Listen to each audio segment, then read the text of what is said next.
بسم اللہ الرحمن الرحیم۔ اللہ تعالیٰ کی توفیق، اس کی مہربانی اور عنایت کسی شخص کے شامل حال ہو اور وہ قرآن کریم کی تلاوت کرے اور پھر اسے سمجھنے کی کوشش کرے، محنت کرے،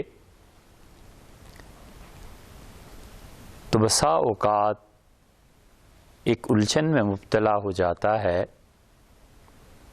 اور یہ سوال اٹھتا ہے کہ ایک ہی چیز ہے، ایک ہی بات ہے، اور اللہ کی کتاب کبھی اس کی مذمت کرتی ہے اور اللہ ہی کی کتاب اس کی تعریف بھی کرتی ہے۔ ایک جگہ قرآن یہ کہتا ہے کہ بات بہت اچھی ہے، اس کو حاصل کرو، جن لوگوں نے اسے حاصل کیا ان کے بڑے درجات ہیں۔ پھر قرآن ہی کہتا ہے کہ یہ چیز بہت بری ہے، جو لوگ اس میں پڑ گئے وہ بھی برے ہیں، اور اس کے ہونے کے باوجود لوگ گمراہ ہو گئے۔ تو ایک ہی موضوع پر بظاہر مختلف بلکہ متضاد آیات جو ملتی ہیں تو قاری اس مخمصے میں مبتلا ہو جاتا ہے کہ کس راہ کو اختیار کرے۔ چنانچہ اس کی متعدد مثالیں اہل علم کے پیش نظر رہتی ہیں، اس میں سے صرف ایک مثال اور اس کے متعلق گفتگو آپ کے سامنے کرنے کا ارادہ ہے۔ اللہ تعالیٰ نے علم کی تعریف بیان فرمائی اور اللہ نے علم کو ترجیح دی، اور علم کے فضائل، یہ سب چیزیں آپ نے اہل علم سے سنی ہوں گی۔ خدا بار بار کہتا ہے کہ علم حاصل کرو۔ اللہ تعالیٰ اپنے انعامات کا ذکر فرماتے ہیں اور حضرت رسالت مآب صلی اللہ علیہ وسلم سے یہ کہا جاتا ہے کہ وَعَلَّمَكَ مَا لَمْ تَكُنْ تَعْلَمْ، اور آپ کو ہم نے وہ کچھ سکھایا جو آپ سے پہلے کسی کو نہیں سکھایا گیا تھا۔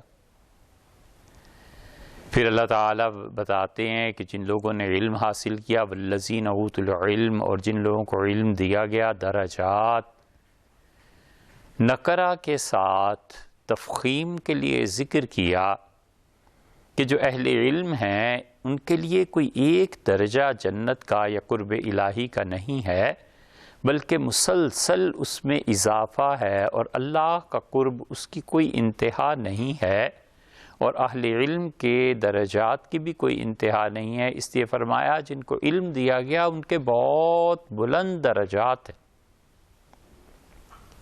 پھر ایسی پاک چیز اور وہ چند ایک اشیاء جن کے متعلق قرآن خود کہتا ہے کہ تم لوگ اللہ سے اضافے کے لیے دعا مانگو، ان میں سے ایک، اور حکم بھی کس کو ہے؟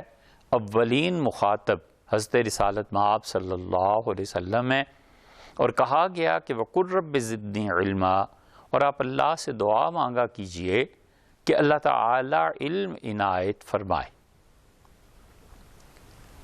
تفاسیر میں آتا ہے کہ حضرت عبداللہ ابن مسعود رضی اللہ عنہ جب آیت کریمہ پہ پہنچتے تھے تو رکتے تھے اور اللہ کی بارگاہ میں عرض کرتے تھے کہ رب زدنی علما و ایمانا و یقینا، اللہ میرے علم میں اضافہ فرما، میرے ایمان کی کیفیت میں اضافہ فرما، اور تیسری چیز یقین میں اضافہ فرما۔ ایمان کی کیفیت اس کے ترجمے میں اس لیے عرض کی گئی کہ ایمان تو جتنی چیزوں پر بھی لانا ہے وہ سب اہل ایمان کے لیے قدر مشترک ہیں۔ مثلا اللہ تعالیٰ پر ایمان، فرشتوں پہ، کتابوں پہ، آخرت پہ، فلاں پہ، یہ سب چیزیں متعین ہیں، نہ وہ کم ہو سکتی ہیں نہ زیادہ ہو سکتی۔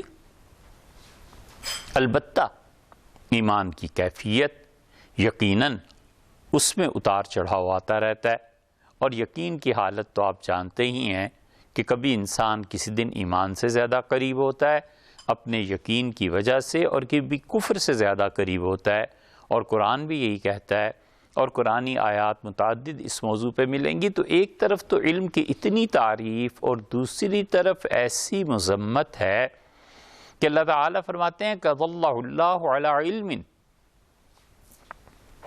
کہ اس شخص کو گمراہی پر چھوڑ دیا باوجود کہ اس کے پاس علم تھا، اور علم کے باوجود وہ شخص گمراہ ہو گیا۔ ایک جگہ اللہ تعالیٰ فرماتے ہیں فَرَأَيْتَ مَنِ اتَّخَذَ إِلَٰهَهُ هَوَاهُ، اور تم نے کبھی اس شخص کی حالت پر غور کیا ہے جس نے اپنے نفس کو وہ درجہ دے دیا ہے جو درجہ اللہ کا ہے۔ اللہ کا درجہ اور اللہ تعالیٰ کا مقام وہ ایسا ہے کہ مومن انسان سر تسلیم خم کر دیتا ہے، انقیاد ہے، اتباع ہے، ماننا ہے، سننا ہے، سمعنا و اطعنا، یہ سب چیزیں ایک مومن کے لیے ہیں۔ اور اللہ کے مقام پہ دولت کو بٹھا دے تو پھر اس کا بندہ بن جاتا ہے، اپنے نفس کو بٹھا دے تو اس کا بندہ بن جاتا ہے۔ جس چیز کو اس مقام پر فائز کرے گا اس کے لیے جد و جہد بھی کرے گا اور اس کے لیے اس کی محنتیں اور کاوشیں بھی ہوں گی۔ اللہ تعالیٰ فرماتے ہیں تم نے کبھی اس شخص کی حال پر غور کیا من اتخذ الہہ ہوا، جس نے اپنی خواہش نفس کو اپنا خدا بنا لیا۔ پھر فرمایا وَأَضَلَّهُ اللَّهُ عَلَىٰ عِلْمٍ، علم کے باوجود گمراہ ہوا، تو معلوم ہوا کہ علم تو گمراہی سے بچانے والی چیز تھی، لیکن اس کے باوجود گمراہ ہو گیا، تو علم نے وہاں کوئی کام نہیں دیا۔ ایک طرف علم کی اتنی تعریف اور دوسری طرف مذمت کی احادیث اور آیات، ان سب کو آدمی سنتا ہے، اور پھر ایک عقل مند آدمی باشعور فرد یہ سوچتا ہے کہ آخر علم کس چیز کا نام، اور اہل لغت اس کی تعریف کرتے ہیں اور کہتے ہیں کہ علم نام ہے جاننے کا۔ انسان سب سے پہلی چیز جس کا شعور اسے ہوتا ہے وہ اپنی ذات ہے، اور ایک دوسرے معنی بھی ہیں کہ اگر انسان کو اپنی ذات کا شعور اور عرفان نصیب ہو جائے تو یقین مانیے اس کائنات کے سارے جھگڑے ہی مٹ جائیں۔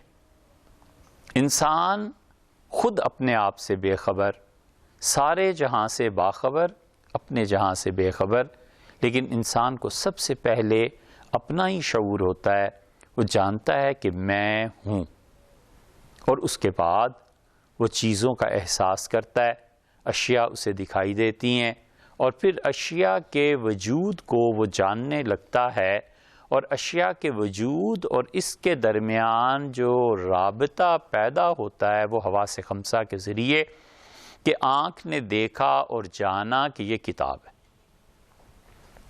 کان نے سنا اور معلوم ہوا کہ یہ بجلی کی گرج ہے، چھوا اور احساس ہوا کہ اس چیز میں حرارت یا برودت ہے، ٹھنڈی ہے کہ گرم ہے، اور اسی طرح۔ لیکن ذرا سا اس کی گہرائی میں جائیے تو کچھ ہی دیر بعد معلوم ہو جاتا ہے کہ اگر حواس خمسہ ہی خود علم کو پیدا کرتے تو عقل کا کوئی ٹھکانہ نہ ہوتا۔ ایک ایسا انسان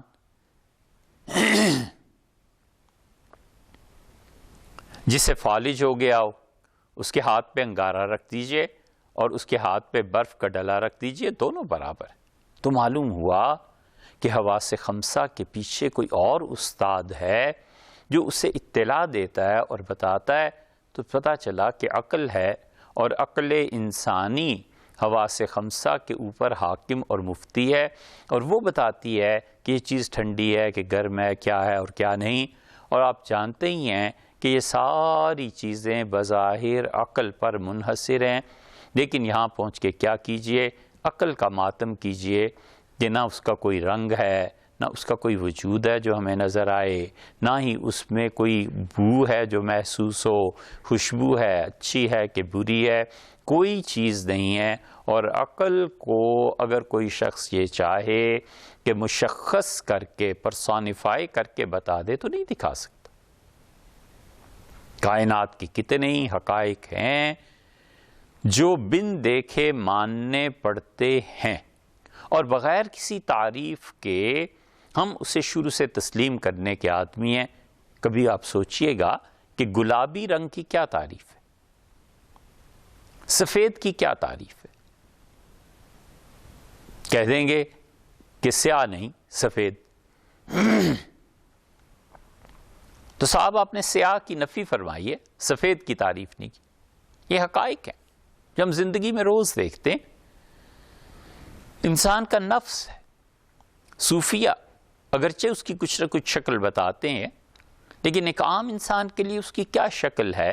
نفس ہے، عقل ہے، اور اتنی بڑی اس کائنات کے نظام کو بظاہر سنبھالنے والی قوت جس پہ نازاں ہیں اور جس کی پرستش سے فرصت نہیں ملتی عقل، وہ عقل بتاتی ہے کہ یہ چیز فلاں ہے، یہ فلاں ہے، لیکن اس وقت اس عقل کا ماتم کرنا پڑتا ہے جب معلوم ہوتا ہے کہ عقل کے فیصلے غلط تھے، جب معلوم ہوتا ہے کہ عقل کی رہنمائی نہیں ہوئی تھی، اور جب معلوم ہوتا ہے کہ تحصیل علم کے ذرائع عقل کے علاوہ بھی بہت ہیں، اور یقیناً وہ عقل سے بھی بلند تر ہیں، حتیٰ کہ خود عقل کی سمجھ میں آنے والے نہیں۔ عقل انسانی کا یہ حال ہے۔ بہت اچھی بات ابن عربی اور امام رازی رحمۃ اللہ علیہ کی خط و کتابت ہے جس میں کہی گئی۔ آپ جانتے ہی ہیں کہ امام رازی رحمۃ اللہ علیہ فلسفے کے امام تھے، عقلیات کے امام تھے۔ آپ ان کی تفسیر پڑھیے، اور ساری تفسیر کبیر انہوں نے انسانی عقل کو درمیان میں رکھ کے گھما دی ہے۔ ایسی ایسی نکتہ آفرینی ہے، ایسی ایسی بات سے بات پیدا کرتے ہیں کہ انسان عشش کر اٹھتا ہے۔ اللہ تعالیٰ نے بڑا علم سے نوازا تھا انہیں، لیکن وہ علم عقلیات تک رہا، اور عقلیات سے باہر کیا چیز تھی؟ پھر ابن عربی تھے، اور امام رازی رحمۃ اللہ علیہ نے انہیں خط انہیں لکھا ہے۔ ابن عربی بھی دو ہیں، دونوں 6ٹی صدی کے، اور دونوں مالکی، اور دونوں اسپین کے رہنے والے۔ ایک ابن عربی کچھ پہلے کے ہیں اور وہ قرآن پاک کے مفسر ہیں۔ قرطبی نے اپنی تفسیر کی بنیاد ان پر رکھی، احکام القرآن والے وہ نہیں۔ ابن عربی صاحب فتوحات مکیہ، صاحب فصوص الحکم، اور اپنے زمانے کے اولیاء اللہ کے امام رحمہ اللہ، اگرچہ ان کی تشریحات سے اہل علم کو اختلاف ہے، لیکن ظاہر ہے کہ جو ان کا مقام تھا اس تک کون پہنچا اور کون وہاں کا ادراک رکھتا ہے۔ امام رازی نے انہیں خط لکھا اور انہیں دعوت دی کہ وہ عقلیات کے علوم پر بحث کریں، انہیں سمجھیں، اور ابن عربی رحمۃ اللہ علیہ نے جو جواب لکھا ہے وہ اس عقل کا ماتم ہے۔ انہوں نے لکھا ہے کہ میرے ملاقات آپ کے ایک دوست سے ہوئی، اور اس نے مجھے آپ کے متعلق بتایا کہ آپ ایک دن افسوس کا اظہار فرما رہے تھے، اور آپ کہہ رہے تھے کہ میں ایک عقلی مسئلے میں پھنس گیا تھا، اور 30 سال برابر اس مسئلے پر غور کرتا رہا، اور پھر جا کر وہ مسئلہ حل ہوا، لیکن افسوس کہ آج پھر 30 سال اس پر محنت کرنے سوچنے کے بعد میں پھر دوسرے نتیجے پہ پہنچا، اور مجھے پتا چلا کہ جو پہلا نتیجہ تھا وہ غلط تھا۔ یہ کوئی انہونی بات نہیں، سائنس، ٹیکنالوجی، یہ سب چیزیں آج ایک چیز بتاتی ہیں، 10 سال بعد سائنسدان اس سے رجوع کر لیتے ہیں، 20 سال بعد پھر رجوع ثابت ہو جاتا ہے۔ تو ابن عربی رحمۃ اللہ کا راضی، اگر اللہ آپ کو 30 سال اور زندگی دے تو کیا اس بات کی کوئی گارنٹی ہے کہ پھر آپ یہ نہ کہیں کہ 30 سال پہلے جس دوسرے نتیجے پہ پہنچا تھا معلوم ہوا آج تیسرے نتیجے نے دوسرے کو، اور دوسرے نے پہلے کو غلط ثابت کر دیا تھا؟ تو آپ کب تک ان مخمصوں میں عقل کے پھنسے رہیں گے؟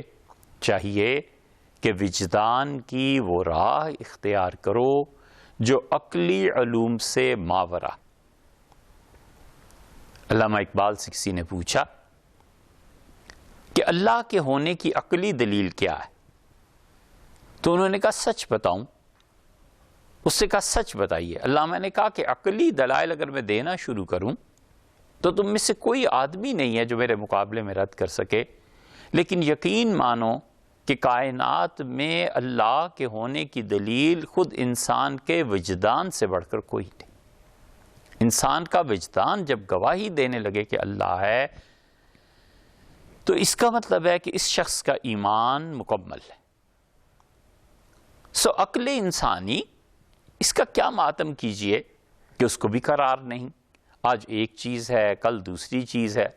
اس لیے عقلیات کی نظام پر، عقلیات کی بنا پر دنیا میں جتنے بھی نظام بنائے گئے وہ بالآخر ٹوٹ پھوٹ کا شکار ہوئے. آپ پچھلی پوری صدی کو دیکھ لیجئے، عقلیات کی بنا پر کیا کیا فلسفے پیش کیے گئے اور کیا کیا باتیں کی گئیں، اور یہ کہا گیا کہ عقل انسانی بتاتی ہے کہ اگر اس پہ کنٹرول نہ کیا گیا تو یہ ہو جائے گا، اس کو نہ کیا گیا تو یہ ہو جائے گا، زمین ریگستان بن جائے گی، انسانی زندگی ختم ہو جائے گی، اور اگر یوں سرمایہ کو کنٹرول نہ کیا گیا تو یہ ہو جائے گا. اور سرمایہ دارانہ ذہنیت اور نظام کے خلاف سب سے بڑی اور قابل ذکر تحریک سوشلزم اور کمیونزم کی اٹھی، اور آخر وہ اسی صدی کے اندر اندر دم توڑ گئی. اس عقل کا ماتم کرنے کو جی چاہتا ہے کہ لاکھوں نہیں کروڑوں انسان اس فریب میں آئے، اور بالآخر پتہ چلا کہ عقل کو خود قرار نہیں. عقل کی رہنمائی علم کرتا ہے، اور علم پھر وہی بات حواس خمسہ سے نہیں آتا. حواس خمسہ خود عقل کے محتاج، اور عقل پھر علم کی محتاج، اور پھر عقل کے بعد اللہ ان ذرائع سے علم دیتا ہے جن ذرائع کو دنیا نہ آج تک جانچ سکی ہے، نہ ناپ سکی ہے، نہ تول سکی ہے. اور وہ ذرائع علم کے حصول کا سبب بھی ہوتے ہیں، اور وہ عقل کی بھی رہنمائی کرتے ہیں کہ یہ کام کرنا ہے یا نہیں کرنا. اس لیے ہمیشہ انسان علم کو حاصل کرتا ہے، کرنے کی جستجو کرتا ہے، اور عقل انسانی خود علم کی تلاش میں ہوتی ہے کہ وہ علم حاصل کرے. لیکن افسوس کہ آج بڑے بڑے لوگ جو امتوں، گروہوں اور اپنے ملکوں کی قیادت میں مصروف ہیں، وہ علم جو سطحی طور پر مطالعے کے ذریعے سے حاصل ہوتا ہے، سال ہا سال کوئی کتاب نہیں پڑھتے کہ اس سے وہ کچھ سیکھ سکیں. کو چاہیے کہ علم کے وہ ذرائع، جو ذرائع اللہ نے عقل سے بھی بالا رکھے ہیں، اور وہ خود بتاتا ہے کہ علم کا ایک ذریعہ یہ بھی. اب کبھی عالم اسباب پر غور کریں تو اللہ بار بار یہ بتاتا ہے، ٹھیٹھ زبان میں کہیں کہ یہ تمہارے سارے اسباب اور مسببات، ساری علت اور معلول کا فلسفہ. بادل آئیں گے تو بارش برسے گی، بارش برسے گی تو زراعت ہوگی، یوں ہوگا تو یوں ہوگا، یوں کرو گے تو اس کے نتیجے میں یوں ہوگا. ٹھیٹھ زبان میں کہیں خدا بار بار بتاتا ہے کہ جوتے کی نوک پہ، اور میں سمجھاتا ہے کہ جب ہم کوئی کام کرنا چاہتے ہیں تو جن چیزوں کو تم یقینی طور پہ ناکامی سمجھتے ہو، ہم اسی میں کامیابی کر دیتے. بچہ ہے، پیدا ہوا، فوج آتی، رپورٹ ملتی کہ فلاں آدمی کے گھر بچہ، ایک لڑکا پیدا ہوا ہے. بادشاہ اپنی سلطنت کو بچانے کے لیے قتل میں مصروف تھا. فوج آتی، تحقیق ہوتی، اور پھر بچے کو مارتے. 2-4 گھنٹے تو لگتے. ماں پریشان ہے، بچہ ہو گیا، اب کیا کرے؟ فوج آنے کے کچھ تو دن لگیں گے. اللہ نے ساری چیزوں کو ہٹا دیا، اور اللہ نے کہا وَأَوْحَيْنَا، اور ہم نے ان کے دل میں ڈالی. ہم نے کہا کہ سرکنڈوں کا ایک چھوٹا سا پنگوڑا بناؤ اور اپنے بچے کو اس میں ڈالو، اور بچے کو اس پنگوڑے سمیت پھر دریا کے حوالے کر دو. یعنی گھر میں جہاں وہ محفوظ تھا اور فوج کے آنے کا ڈر تھا کہ بچے کو مار دیتے، وہاں سے نکالا اور یقینی موت کے حوالے کر دیا کہ نہیں بھی مرتا تو بچہ ڈوب کے مر سکتا ہے. اللہ یوں دکھاتا ہے کہ کیا دریا نے ڈبونا اور کیا فوج میں آنا. جس کو باقی رکھنے کا فیصلہ ہم نے کر لیا ہے، پانی کیا اور فوج کیا اور ارادے کیا اور بات کیا، سب ہمارے زیر نگی ہیں. اور اس بچے کو اللہ نے بچایا، اور اللہ تعالیٰ نے فرمایا کہ ہم نے اس کی ماں سے کہا تھا کہ ہم اسے واپس لائیں گے، ہم اسے واپس لائیں گے، اور صرف یہی نہیں، جاعلوہ من المرسلین، ہم اپنا نمائندہ اسے بنا کر بھیجیں گے۔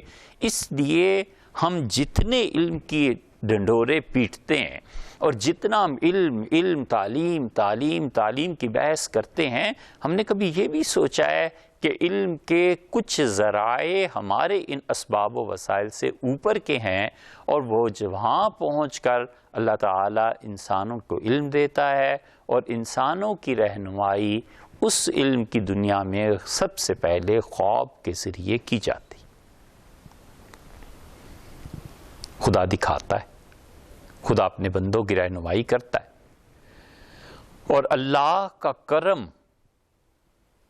جب علم دینے کے لیے آتا ہے تو وہ فاسق اور گناہگار اور ایک نیک اور مطیع تو دور کی بات ہے، کافر اور مومن تک کا فرق نہیں کرتا، کیونکہ براہ راست اس سے اپنی مخلوق عزیز ہے۔ اسی لیے امام روم نے مثنوی کے آغاز میں کیا اچھی خوبصورت بات کہی، انہوں نے کہا گویا اللہ تعالیٰ کی طرف سے بات کہی، اور ان کا من نہ کردم خلق تاسو دے کنم، ہم نے لوگوں تمہیں اس لیے پیدا نہیں کیا کہ تمہارے بنا ہماری سلطنت نہیں چلتی تھی، ہماری گاڑی رکتی تھی، ہماری کائنات میں کوئی عیب تھا کہ تم نہ پیدا ہوتے تو دور نہ ہوتا، من نہ کردم خلق تاسو دے کنم، ہم نے لوگوں کو اس لیے پیدا نہیں کیا کہ ہمیں کچھ نفع پہنچے، بلکہ تابر بندگاں جو دے کنم، اس لیے پیدا کیا ہے کہ تم دیکھو شہنشاہ کیسے ہوتے ہیں، تمہاری آنکھیں کھلیں کہ عنایات، مہربانیاں، نوازشات، مغفرت، رحمتیں کیسے ساون اور بھادوں کی طرح برستی ہیں، تم دیکھو تاکہ تمہارے علم میں، تمہارے شعور میں اضافہ ہو، اور تم دیکھو کائنات میں کیا ہوتا ہے، ہمارا رنگ کیا ہے۔ اس لیے اللہ خواب کے ذریعے کبھی علم دیتا ہے، اور اس علم میں دینے میں، عطا میں، سکھانے میں، دکھانے میں کافر اور مومن تک کا احتیاج اور فرق نہیں کیا جاتا۔ چنانچہ قرآن بتاتا ہے کہ مصر کے بادشاہ نے خواب دیکھا اور اس سے کہا کہ 7 گائے ایسے اور 7 گائے ایسے، وہ آپ نے پڑھا ہوگا۔ ٹھیک جس طرح قرآن بیان کرتا ہے، یہ خواب بالکل ایسے ہی بائبل میں بھی آیا ہے، ایسے ہی تورات میں بھی آیا ہے۔ آپ تورات میں اس خواب کو پڑھیں بائبل میں، تو اس کو اور اس کو پڑھ کے اندازہ ہوتا ہے کہ بالکل ایک ہی نور ہے جو وہاں بھی ہے اور یہاں بھی، اور حقیقت یہ ہے کہ یہ ہتھیار لوگوں کے ہاتھ میں نہیں دیا جا سکتا، لیکن اہل علم جانتے ہیں کہ اگر کسی انسان نے بائبل کو نہیں پڑھا تو قرآن کریم کو بھی نہیں سمجھ سکتا۔ قرآن کبھی کبھی ایک لفظ تو کیا، ایک حرف کا اضافہ جو کرتا ہے نا، اور ایک حرف کو جو ہٹاتا ہے، تو اس سے پتہ چلتا ہے کہ یہ زد کہاں جا کر پڑھی، اور یہ زد جہاں پر پڑھی ہے وہاں پر کیا تحریف کی گئی تھی، اور قرآن کس چیز کو یہاں بیان کرتا ہے۔ اللہ کی ایک خاص عادت اور سنت ہے، اور آپ اسے قرآن کریم میں دیکھیں گے کہ اللہ تعالیٰ آزادی دیتا ہے کہ جو بھی اس کے نمائندے ہیں اور جو خدا کے پاک بندے ہیں، جی بھر کر ان پر الزامات لگائے جائیں، کوئی کسر نہ چھوڑی جائے، اور آخری حد تک جتنے اتہام اور تہمتیں ہوتی ہیں وہ لگاؤ۔ چنانچہ حضرت رسالت پناہ صلی اللہ علیہ وسلم پہ مسلسل اعتراضات، اس پہ اعتراض، اس پہ اعتراض، اس پہ اعتراض، اس پہ اعتراض، حتیٰ کہ اس پہ یہودیوں نے اعتراض کیا کہ بیٹھ کے پیشاب کیوں کرتے ہیں۔ ایک شخص کی خالص نجی زندگی ہے، اس پہ بھی اعتراض۔ اور اللہ تعالیٰ کی خاص سنت یہ ہے کہ اپنے انبیاء اور مرسلین اور اپنے نیک بندے جو اس کے واقعی نمائندے ہوتے ہیں علیہ الصلوۃ والتسلیم، ان کی سیرتوں کو بے داغ کرتا چلا جاتا ہے۔ اس اصول کے تحت اگر آپ قرآن اور بائبل کو پڑھیں گے تو پھر اندازہ ہوگا کہ اچھا بائبل میں یہ چیز آئی تھی، قرآن نے اس کو اس طرح لیا ہے، بائبل میں یہ۔ تو اسی طرح اللہ تعالیٰ نے اس بادشاہ کو خواب دکھایا جو بادشاہ کافر تھا، کہ قحط پڑنے والا ہے تمہاری مملکت. اور اگر آپ قرآن کے بعد حدیث کو بھی دیکھیں، تاریخ کو بھی دیکھیں، سیدنا عمر رضی اللہ عنہ کے زمانے میں حضرت سعد رضی اللہ عنہ نے بھیجا ہے، اور غالباً عمر ابن معدی کرب کو بھیجا تھا، خط لے کے گئے. اور ایرانی بادشاہ یہ گوارا نہیں کر سکا کہ ایک عام آدمی اس کے قالین پہ یوں چلا آتا ہے، اور اس نے انتقام لینے کے لیے کہا کہ ایک ٹوکری مٹی کی بھرو اور اس کے سر پہ رکھو، اور کہا کہ جاؤ اور اپنے کمانڈر کو کہنا یہ تمہارے خط کا جواب ہے. عمر ابن معدی کرب رضی اللہ عنہ واپس لے آئے، اور پازیٹیو تھنکنگ، مثبت سوچ کی یہ انتہائی خوبصورت مثال ہے کہ حضرت سعد رضی اللہ عنہ نے وہ ٹوکری لی. ایرانیوں کے محاورے میں وہ ٹوکری مٹی کی بھیجنا یہ بڑی دوسرے کے لیے ذلت کے مترادف تھا. اب تک بولتے ہیں کہ خاک برسرے وہ، اس کے منہ پہ مٹی پڑے، اس کے سر پہ مٹی پڑے. حضرت سعد رضی اللہ عنہ اس مٹی کی ٹوکری کو لے لیا اور فرمائے تو بڑی خوشی کی بات ہے، ان لوگوں نے ایک ٹوکری مٹی جس زمین کی بھیجی ہے، امید ہے اللہ اس پوری زمینی کو ہمارے حوالے کر دے گا. ایک ٹوکری تو انہوں نے خود بھیج دی، باقی اللہ تعالیٰ دے دے گا. یہ نیگیٹو اپروچ سے پازیٹیو اپروچ، یہ شہد کی مکھی ہے کہ پھول اس کو کڑوا عرق اور کڑواہٹ مہیا کرتے ہیں، اور وہ اس کو مٹھاس میں بدل کے انسانوں کو دیتی ہے. چنانچہ ملک کے بڑے بڑے لوگ جمع کیے گئے.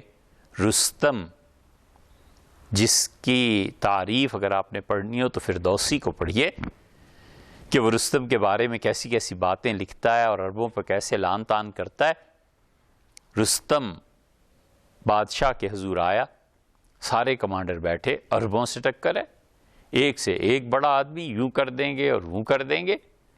رستم نے جو سب سے بڑا آدمی تھا گویا اس زمانے کی فوج کا، وہ اٹھا اور اس سے کہا بادشاہ سلامت، میں آپ سے ایک بات عرض کروں. اس کا یہ سوال ہی نہیں ہے کہ بہادری اور بزدلی، یہ بھول جانا چاہیے کہ ہم کبھی پیٹھ دکھائیں عربوں کو. لیکن جب آپ کا خط ملا تو میں سوچنے لگا لڑائی کے زاویے اور طریقے، اور میں نے اس رات کو ایک عجیب خواب دیکھا. میں نے دیکھا آسمان سے ایک فرشتہ آیا ہے، اس نے مجھے اٹھایا ہے اور پورا ایران اس نے مجھے گھمایا، اور جہاں جہاں اسلحے کے ذخائر تھے اس نے کہا یہ تالا کھولو. کھولا، اندر گیا، اسلحہ دیکھا، میں نے بھی، اس فرشتے نے بھی. باہر آیا اور اس سے کہا تالا لگاؤ. میں نے تالا لگایا، اس کا چابی میرے حوالے کر دو. میں نے اسے چابی دے دی.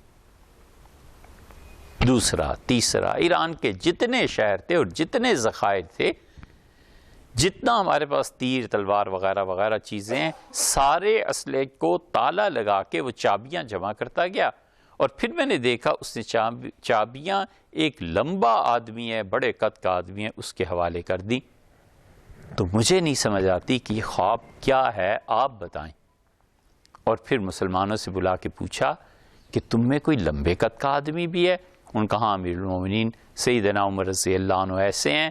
تو رستم نے بادشاہ کو کہا کہ معاملہ خطرناک ہے، اور اس کا مطلب یہ ہے کہ کوئی اور طاقت ہے اور اس نے سارے ذخائر کو مکفل کر کے چابیاں مسلمانوں کے امیر کے حوالے کر دی ہیں.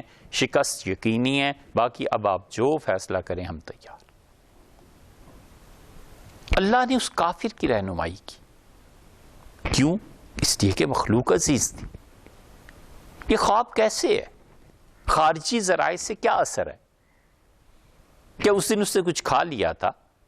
کیا اس دن اس نے کچھ خاص چیز سونگھ لی تھی؟ کیا وہ رات کو سردی اور گرمی میں ٹھٹر رہا تھا یا اسے تپش پہنچ رہی تھی؟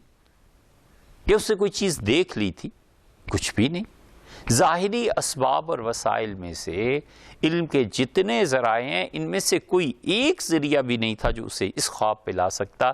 اس سے معلوم ہوا کہ عقل کے بعد بھی ایک میدان ہے، اور اس میدان میں پہنچ کے ظاہر کے اسباب اور ذرائع کچھ کام نہیں آتے، اور اللہ تعالیٰ خواب کے ذریعے انسانوں کی رہنمائی کرتا ہے۔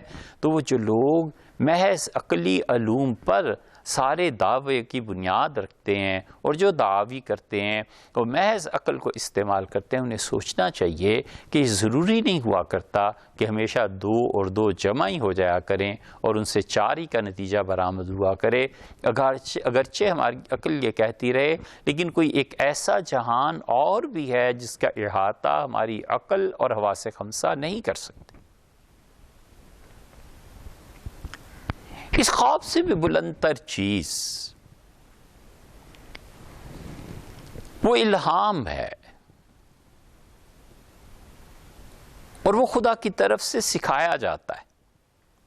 ایک فرشتہ آتا ہے اور وہ کسی انسان سے کوئی بات کر کے چلا جاتا ہے۔ یہ انسان اس فرشتے کو نہیں دیکھتا، فرشتہ اس انسان کو دیکھ رہا ہوتا ہے، اور وہ فرشتہ ایک بات کہہ کے جب چل پڑتا ہے تو اس کے دل میں اچانک ایک بات آ جاتی ہے کہ میں یوں کیوں نہ کر لوں۔ یہ ہے الہام۔ موت نہیں آنی، اور گاڑی سامنے آئی اور فرشتے نے اسے کہہ دیا کہ جناب اس بس پہ نہ جائیے، اور ابھی رکو، پانی پی لو اور دوسری بس میں چلے جانا۔ موت نصیب میں نہیں تھی نا، تو پانی پینے گیا اور پتہ چلا کہ جس بس پہ میں نے بیٹھنا تھا اسی بس کا حادثہ ہو گیا۔ اللہ الہام کے ذریعے علم دیتا ہے اور بہت چیزیں لوگوں کو سکھاتا ہے۔ اسی لیے یہ جتنی بھی سائنس کی ترقیات ہیں، یہ جتنے بھی علوم ہیں، ان میں سے اکثر و بیشتر علوم اصل میں الہام پر مبنی ہیں۔ خدا نے انسانوں کو سکھایا کہ علم نجوم کیا ہوتا ہے، خدا نے انسانوں کو سکھایا کہ طب کیا ہوتا ہے، انبیاء علیہ السلام کو بتایا گیا کہ کون سی بوٹی کس کام آتی ہے، کون سا ورد اور وظیفہ کس کام آتا ہے، اور ان اللہ کے بندوں نے انہی الہامات کے ذریعے علم حاصل کیا، اور خدا کی طرف سے یہ دیا جاتا ہے، اور پھر دعا اسی الہام کا نتیجہ ہوتا ہے۔ چنانچہ انسان سارے مذاہب میں دعا پر زور دیا گیا کہ تم دعا مانگو۔ اس کی وجہ یہ ہے کہ دعا کے ذریعے ایسی چیزیں ہو جاتی ہیں جو اس عالم اسباب میں انہونی ہوتی ہیں۔ اب آپ کہیں گے اس کی دلیل، تو بجائے اس کے کہ ہم حضرات صحابہ کرام رضی اللہ عنہ یا کسی اور کی بات آپ کے سامنے رکھیں، ہم کیوں نہ اس شخص کی بات کریں جو پچھلی صدی میں اہل عقل کے ہاں بھی مسلم تھا، اور اللہ نے اپنی معرفت کا بڑا حصہ اسے عطا فرمایا تھا، اور جس طرح یہ عادت بن گئی ہے پچھلے تقریباً 200-300 برس سے کہ ہم بڑے بڑے ہیرے ضائع کر دیتے ہیں، ہم نے اس ہیرے کو بھی بالآخر ضائع کر دیا۔ اب کوئی شخص نہیں ہے جو اس کے کلام کو پڑھے، اب کوئی شخص نہیں ہے جو اس کو سمجھے۔ قوم انفرادی تو کیا اجتماعی طور پر بھی بھلا چکی، اور وہ زبان ہی باقی نہیں رہی جس زبان میں اس کے علوم و افکار تھے۔ اور ہماری مراد اس سے علامہ اقبال کی ہستی۔ علامہ اقبال اس مقام کے آدمی تھے کہ خود انہوں نے ہی لکھا ہے کہ ایک مرتبہ انہیں شدید بخار ہو گیا، اور ان کے جو دوست تھے بے قرار تھے، دوا دارو کی فکر میں تھے، اور صبح کے وقت ان کی آنکھ لگ گئی، اور جب وہ اٹھے تو پسینہ پسینہ تھے، سب بخار غائب۔ شام کو ان کے دوست آئے، اور علامہ مرحوم کی زندگی کے آخری اگر 2-3 سال آپ نے پڑھے ہوں تو سوائے رونے کے اور کچھ نہیں رہ گیا تھا۔ سارا دن خاموشی سے بیٹھے رہتے تھے، روتے رہتے تھے، آنسو گرتے رہتے تھے۔ کیونکہ وہ علوم و معارف جو ان پر القاء ہو رہے تھے اس کو سننے اور سمجھنے والے افراد اب نہیں رہے تھے. تو ہوا یوں کہ وہ ٹھیک ہو گئے, بخار اتر گیا. اب شام کو دوستوں نے آ کے پوچھا کہ کیا ہوا, تو کہنے لگے کہ عجیب بات یہ ہوئی کہ صبح شدید بخار کے عالم میں ماندہ پڑ گیا اور سو گیا. آنکھ لگی تو سر سید تشریف لائے اور انہوں نے کہا کہ اقبال تم ٹھیک ہو جاؤ گے. میں نے ان سے پوچھا کہ یہ بخار ہے کیا ہوگا, تو انہوں نے مجھے کہا کہ ابھی جنت میں میں حضرت رسالت مآب صلی اللہ علیہ وسلم کی خدمت میں حاضر ہوا تھا اور میں نے عرض کیا کہ آپ کی امت میں ایک ہی تو یہ نابغہ روزگار اور ایک ہی تو شخصیت رہ گئی ہے اور اس کو بھی آج شدید بخار ہے اور اس کے لیے آپ دعا فرما دیں. تو حضرت رسالت مآب صلی اللہ علیہ وسلم نے تمہارے لیے ہاتھ اٹھائے اور شفا یابی کے لیے دعا مانگی, اور یہ ظاہر ہے کہ حضرت رسالت پناہ صلی اللہ علیہ وسلم کی دعا قبول ہی ہوتی ہے, تو تم ٹھیک ہو جاؤ گے. علامہ کہتے ہیں میں اٹھا اور جسم پسینہ پسینہ تھا اور سارا بخار اتر گیا. اس لیے ہم کہتے ہیں کہ یہ اہل عقل و دانش دعا جو الہام ہوتی ہے اس کو کیسے مانتے تھے. امرتسر والوں نے دعوت دی اور ہم نے ان 2-4 آدمیوں کو دیکھا ہے جنہوں نے علامہ مرحوم کو دیکھا تھا. علامہ اقبال کو انہوں نے اپنے زمانے میں دیکھا تھا اور ہم نے اپنے بچپن میں ان آدمیوں میں سے بعض کی زیارت کی ہے. وہ بتاتے تھے کہ کیا وجیح اور کیا شاندار شخصیت تھی. بہرحال آمدم برسر مطلب مرزا جلال الدین ان کے دوست تھے, امرتسر چل پڑے. لاہور سے امرتسر جانا اس زمانے میں مسئلہ ہی کیا تھا, اور وہاں پہ گردے کی تکلیف شروع ہو گئی اور علامہ کہتے تھے کہ پتھری تو تھی, بالکل بے چین کر دیا اس نے. اور مرزا جلال الدین نے کہا کہ یار یہاں پہ امرتسر میں ایک بزرگ حسن شاہ صاحب رہتے ہیں, ان کے پاس پتھری کی دوا ملتی ہے اور بہت عمدہ دوا ہے, اگر ہو جائیں اور ایک آدھ پڑیا استعمال کر لی جائے تو ٹھیک ہو جائے گا, مسئلہ چلے گئے. قصہ مختصر یہ کہ عرض کیا تو انہوں نے کہا علامہ صاحب دوا تو بالکل یقیناً ہے اور پتھری اس سے نکل بھی جاتی ہے انسانی جسم سے, لیکن وہ کوئی 2 ماہ میں تیار ہوتی ہے اور اس وقت ختم ہو چکی. پھر انہوں نے مجھ سے فرمایا کہ اقبال دوا کے علاوہ دعا بھی تو ہے. تو میں نے بہت بدل نخواستہ کہا کہ اچھا دعا فرما دیجئے, مطلب اس طرح نیم دلی سے کہ دعاؤں سے کیا ہونا ہے, لیکن اب بزرگ ہیں, عزت ہے, ادب اور احترام ہے اور تخاطب ہے, تو میں نے کہا دعا کر دیجئے. تھے وہ بھی کشمیری تھے, یہ بھی کشمیری.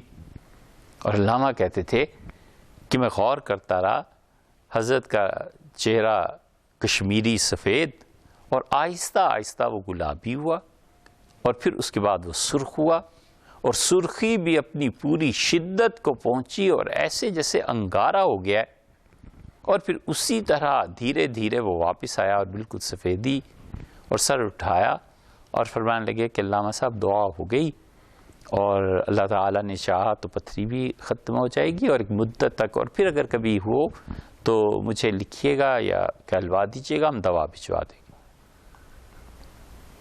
اٹھ کے چلے آئے. فرماتے تھے میں ٹرین پہ بیٹھا, جلال الدین میرے ساتھ تھے, اور تھوڑی دیر کے بعد مجھے واش روم میں جانے کی ضرورت پیش آئی, اور اتنی دیر لگ گئی, اتنی دیر, اتنا زیادہ پانی جسم سے خارج ہوا کہ زندگی میں ایسے کبھی نہیں ہوا تھا, اور پتھری خارج ہو گئی. اور جب باہر نکلا تو میں پرندے کے پر کی طرح, میرا جسم ہلکا تھا. تو مرزا جلال الدین نے مجھے دیکھ کے کہا کہ کیا ہوا, پتھری نکل گئی. میں نے کہا یار دعا کی تاثیر کا تو آج قائل ہوا ہوں کہ دنیا میں کام دعاؤں سے بھی ہو جایا کرتے ہیں، ضروری نہیں ہے کہ ہم ہمیشہ جا کے دوا ہی لیا کریں۔ یہ وہ علم ہے جو انسانی ذرائع میں سے کسی چیز کا نہیں ہے، کسی چیز کا نتیجہ نہیں ہے، مگر وہ الہام ہے اور اللہ اس علم کو دیا کرتا ہے۔ لیکن مسئلہ یہ ہے کہ انسان عقلی علوم میں اتنا الجھ گیا ہے کہ وہ اب ان علوم کے لیے لوگوں کو تلاش ہی نہیں کرتا، تلاش کر لے اور پا لے تو بھی سب سے بڑی چیز جو جڑ سے اکھیڑ دیتی ہے وہ اعتراض ہے، اسے اعتراضات سے فرصت ہی نہیں ملتی۔ حضرت رسالت پناہ صلی اللہ علیہ وسلم کی شخصیت تو ایک ہی تھی، دو تو نہیں تھے۔ پھر کیا وجہ ہے کہ ابو بکر رضی اللہ عنہ مطیع فرما بردار اور ابو جہل ہمیشہ کے لیے برباد ہوا؟ سیدنا ابو بکر رضی اللہ عنہ میں اطاعت تھی، ایک لفظ کا قصہ ہے، اور وہاں پہ اعتراضات تھے، ہر چیز پہ اعتراض، ہر چیز پہ اعتراض، اور اعتراض کرنا بالکل 100% درست بھی ہو تو فطرت کے قوانین سمجھنے چاہیے۔ کبھی ایسے نہیں ہوا کرتا کہ اللہ حسن کے ساتھ وفا کو بھی جمع کرتے، ایسے نہیں ہوتا۔ آپ انسانی فطرت پہ غور کریں، جتنے خوبصورت لوگ ہوتے ہیں نا، ان سے وفا کی امید رکھنا یہ خود مصیبت ہے۔ اس لیے کہ ان کے چاہنے والے بہت ہوتے ہیں، ایک رشتہ آیا نہ، دوسرا نہیں، تیسرا نہیں، اس لیے کہ اسے معلوم ہوتا ہے کہ شہر میں اور 10 رشتے مل جائیں گے، اس میں کیا خصوصیت ہے۔ اور حسن اور وفا اگر جمع ہو جائیں یہ دونوں چیزیں تو پھر لیلا اور مجنوں ہو جاتے ہیں۔ ایسی ہی ذہانت اور محنت جمع نہیں ہوتی۔ ذہین بچے آپ دیکھیں بہت کم محنتی ملیں گے، وگرنہ بچہ سارا سال پڑھ کے ایک گریڈ میں کامیاب ہو گیا، اور ذہین بچہ آخری ایک آدھ مہینہ پڑھا اور ایک گریڈ لے کے یہ جا وہ جا، اس لیے کہ ذہانت اور محنت جمع نہیں ہوتی۔ اگر ذہانت اور محنت جمع ہو جائیں تو پھر امام راضی بن جاتے ہیں، پھر آئنسٹائن بن جاتا ہے۔ ذہانت اور محنت جمع نہیں ہوتی، اور اسی طرح بالکل فطرت کا قانون ہے کہ اعتراض اور نفع جمع نہیں ہوتا۔ کہ کوئی طریقہ نہیں ہے کہ جس ڈاکٹر سے علاج کرانا ہے اسی پہ اعتراضات بھی، حتیٰ کہ اس کی ڈگری پہ اعتراض کہ ڈاکٹر صاحب پتہ نہیں آپ پڑھے بھی ہیں کہ نہیں پڑھے، اچھا مجھے میرا علاج، تو ڈاکٹر کہتا ہے بھئی اگر آپ کو یہی یقین نہیں ہے کہ میں کسی میڈیکل کالج سے فارغ ہوں، گریجویٹ ہوں، تو آپ میرے پاس علاج کے لیے لینے کیا آئے ہیں؟ اعتراض اور نفع صرف وہاں جمع ہوتا ہے جہاں انبیاء علیہ السلام جیسا کھلا دل ہوتا ہے کہ اس نے پتھر مارے اور ساری زندگی اعتراضات میں گزاری، جب وہ بھی در دستک پہ آتا ہے تو دروازہ کھول دیا جاتا ہے کہ کوئی حرج نہیں ہے، ٹھیک ہے تم آ جاؤ۔ وہ تو پھر نبوت اور اس کے عالی اخلاق ہیں، وگرنہ اس سے کم کیا ہوتا ہوگا؟ یا پھر ان کے سچے جانشین ہوتے ہیں جو اتنے بڑے ظرف کے ہوتے ہیں۔ تو اس لیے یہ جو دعا ہے اور الہام ہے، یہ ساری چیزیں علم کا ایک ذریعہ ہیں۔ اور اگر آپ اس سے بھی اوپر اٹھ کے دیکھیں تو اللہ نے ایک اور چیز بھی رکھی ہے، اور وہ ہے مومن کی فراست، وہ علم کا ذریعہ۔ اسی لیے قرآن کہتا ہے ان فی ذالک لآیات للمتوسمین، اور لوگوں بڑی نشانیاں ہیں اس کائنات میں ان لوگوں کے لیے جو اپنی فراست سے کام لیتے ہیں۔ فراست کیا ہے؟ قرآن کہتا ہے سیماہم بوجوہہم، تم ان کے چہروں کو دیکھ کر پہچان جاؤ گے کہ یہ کون ہے۔ وہ آدمی جس کا دل اللہ کی یاد سے منور ہوتا ہے، وہ آدمی، اس کی فراست بتاتی ہے کہ یہ ایمان ہے یا کفر ہے، اس کی فراست بتاتی ہے، اور وہ ان سارے ظاہر کے اسباب اور حالات سے اوپر اٹھ کر سوچ کے پھر حکم لگاتا ہے کہ آج یہ جو کچھ کر رہے ہو اس کا نتیجہ یہ نکل سکتا ہے، اور یہ آنے والا یہ ہے، اور فلاں یہ ہے۔ یہ فراست خود علم کے ذرائع میں سے ایک ذریعہ، چنانچہ آپ دیکھیے حضرات انبیاء علیہ الصلوۃ والسلام ان کے یہاں فراست تھی، جو ان کے صحیح معنی میں ماننے والے تھے ان لوگوں میں فراست تھی، اور وہ اپنی فراست کے ذریعے حکم لگاتے تھے، اور کم ہی کوئی حکم خطا جاتا تھا، ورنہ وہ جانتے تھے کہ اس شخص پہ رنگ کیا چڑھا ہے۔ وہ دیکھتے تھے اور دیکھ کے رنگ بتا دیتے تھے کہ اس کے ڈیل ڈول، اس کا چلنا، اس کا بولنا، اس کی گفتگو، اس کے اٹھنے بیٹھنے کا انداز یہ بتاتا ہے کہ یہ آدمی کیا ہے اور کیا نہیں۔ شاہ غلام علی صاحب رحمۃ اللہ علیہ کا غالباً نام سناؤ، 13ویں صدی کے سلسلہ نقشبندیہ کے مجدد اور اپنے زمانے کے ان مشائخ میں سے کہ جن کی خانقاہ اور دنیا جہان کے لوگ وہاں آتے تھے، اور افغانستان، بلخ، بخارا، موجودہ روس، یہاں تک کے لوگوں میں ان کا سلسلہ پھیلا، اور بڑے بڑے بادشاہ ٹونک کے نواب حاضر ہوئے، اور نواب صاحب کہتے تھے میں نے حضرت کے یہاں دیکھا کہ جو لوگ کھانے کے لیے لنگر میں آتے تھے پٹھانوں کی اکثریت، اور 300-400 دمبے روزانہ ذبح کیے جاتے تھے مہمانوں کی خاطر و مدارات کے لیے۔ تو حیرت ہوئی کہ سب سلسلہ کہاں سے چل رہا ہے۔ تو نواب ٹونک نے ایک پترے پہ زمین لکھ کے بھیجی کہ حضرت خانقاہ کے لیے اتنی زمین دی جاتی ہے۔ دھوپ میں بیٹھے تھے اور پترا نواب صاحب کے خدام نے آ کے پیش کیا، قلم اٹھایا، اس پترے کی پشت پہ لکھا ما آبروئے فقر و فاقہ نہ داشتے۔ یہ فقر و فاقہ کی جو عزت ہے نا، ہم اسے نہیں بیچا کرتے۔ از میر خان بگو روزی مقدر است، میر خان کو کہیے کہ روزی نصیب کے ساتھ ہے، بادشاہ کی عنایات، نوابوں کی عنایات پہ مشتمل نہیں۔ یہ وہاں غلام علی صاحب رحمۃ اللہ علیہ بانکے میاں داخل ہوئے ان کی خانقاہ میں، آڑا ترچا پاجامہ اور یہ بناوٹ اور سجاوٹ۔ حضرت غلام علی صاحب رحمۃ اللہ علیہ جو بڑے بڑے لوگوں کو تعظیم نہیں دیتے تھے، اٹھ کھڑے ہوئے، تعظیم دی، اپنے پاس کو بٹھایا، شربت منگایا اور فرمایا سبحان اللہ، اپنے حضرت کا نور نظر آتا ہے کہ یہ بانکے میاں کیسے تشریف آوری ہوئی۔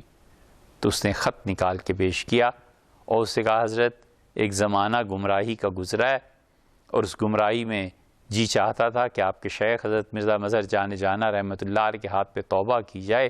پھر اس توبہ سے توبہ کی کہ توبہ توبہ توبہ بھی کچھ کرنے کی چیز ہے۔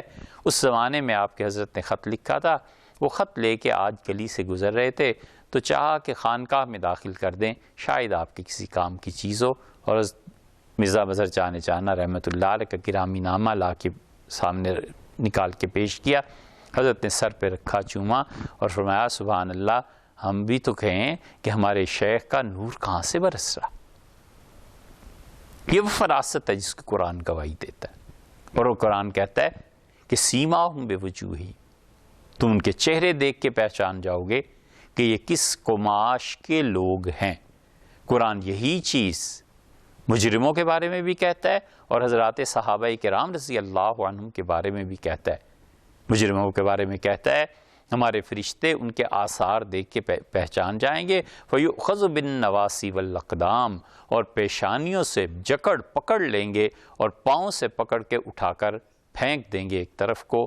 اور صحابہ کرام رضی اللہ عنہم کا جہاں ذکر ہے، اللہ نے فرمایا تم ان کو دیکھو تو ان کے چہرے اس بات کے غماز ہیں کہ ان کی راتیں کہاں گزری ہیں، اور یہ ان کے چہرے اور ان کے حلیے اس بات کے غماز ہیں کہ اللہ کا ذکر اور اللہ کی یاد کیسے ان کے رگ و ریشے میں پیوست ہو کر رہ گئی۔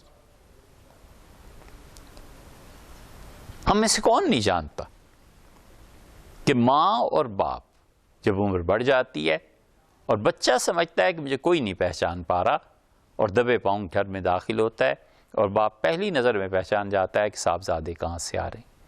ماں کچھ دیر بٹھاتی ہے اور سب سمجھ جاتی ہے کہ کیا چکر ہے اور کیا کر کے آ رہا ہے، اور کس بات کے لیے آج اتنی قربت اختیار کی جا رہی ہے، اور کس کے لیے ہاتھ پاؤں دبائے جا رہے ہیں، اور محبت اور پیار، یہ سب چیزیں سب لوگوں کو، یہ وہ چیزیں ہیں جو انسانوں کے لیے علم کے ذریعے ہیں، اور علم کے ذریعے اس سے بھی آخر پہ پہنچ کے بڑھ کے سب سے بڑا ذریعہ علم کا وحی ہے۔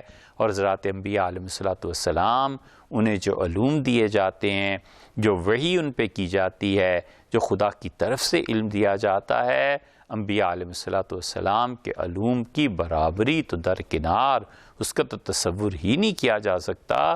اس علم کو کوئی آدمی محض سمجھ لے تو اس انسان کے فخر اور نجات کے لیے کافی۔ اسی لیے اس چڑیا نے آ کے پانی پیا۔ خدا کو وہ بندہ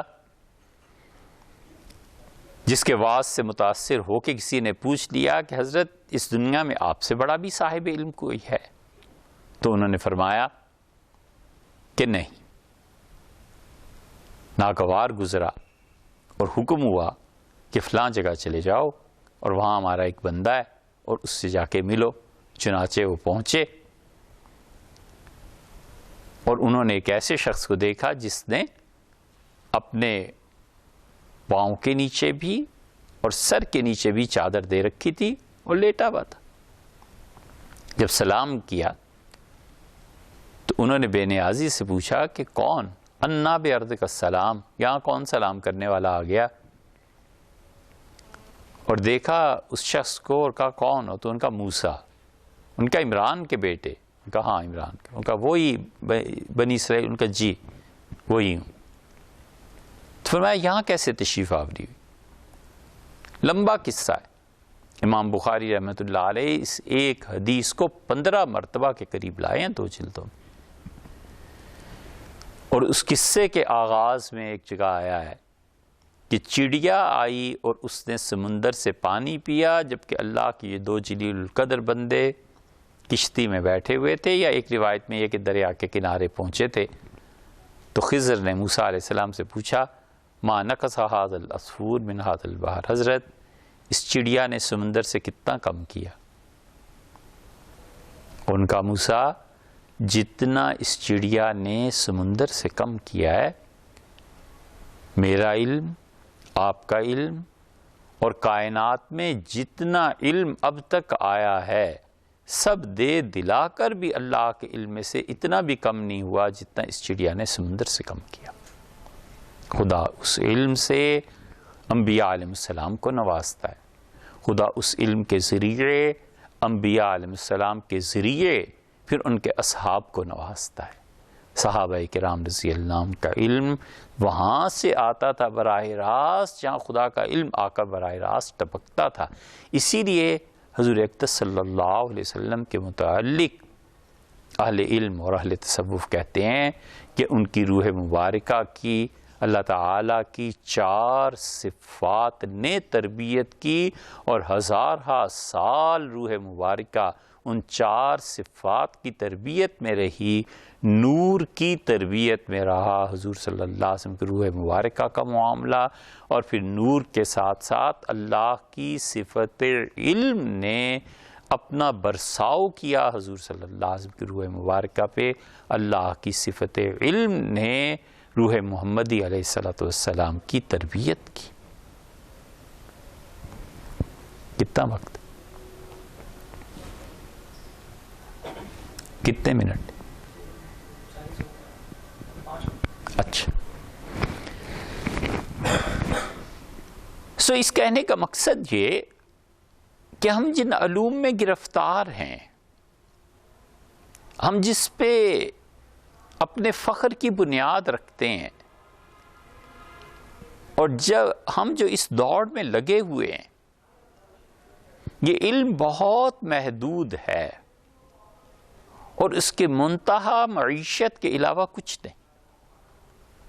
سب سے بڑا ظلم جو مغرب نے دنیا پہ کیا ہے اور سب سے بڑا احسان جو مشرق نے دنیا پہ کیا تھا، مشرق میں ہم مسلمان تو ابھی 1500 سال ہوئے آئے، ہم سے پہلے یہاں ہندو موجود تھے،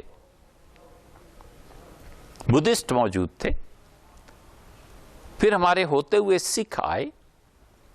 مشرق میں جتنی بھی امتیں ابھری ہیں ان سب نے پیغام دیا کہ علم جس طرح بغیر معاوضے کے حاصل کیا ہے اور علم برائے انسانیت ہے، اسی طرح علم کے ذریعے سے انسان بناؤ اور بغیر معاوضے کے انسان بناؤ۔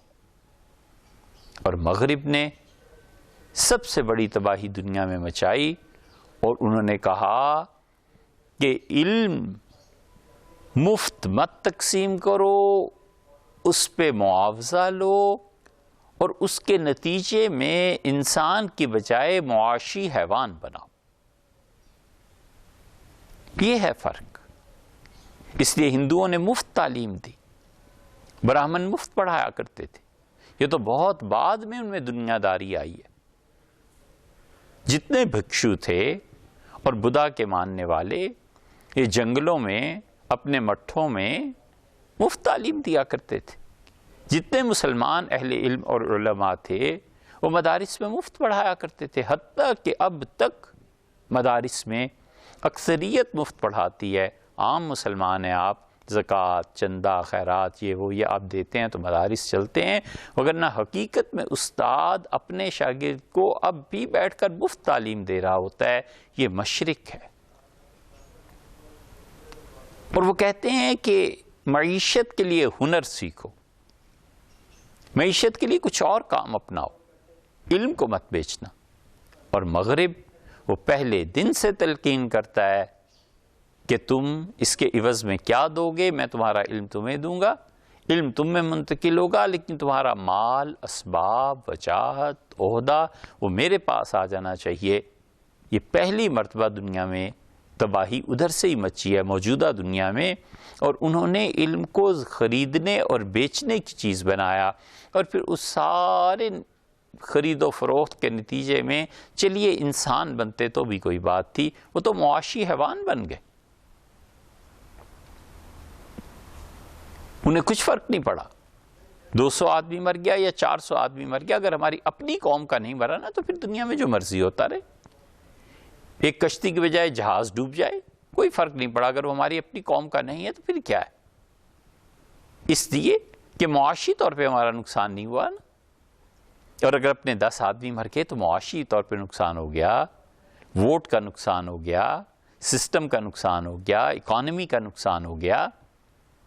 تو آپ خود فیصلہ کیجیے کہ کس چیز کو اس دنیا میں ترجیح ملنی چاہیے، علم برائے انسانیت یا علم برائے معاش، علم برائے انسانیت یا علم کے نتیجے میں معاشی حیوانات کو پیدا کرنا۔ یہ ہم سب کے سوچنے کا ایک مقام ہے، اور ہم سب کو چاہیے کہ ہم ان علوم کے لیے بھی محنت کریں جو ان عام اسباب اور ذرائع کے ذریعے حاصل نہیں ہوتے۔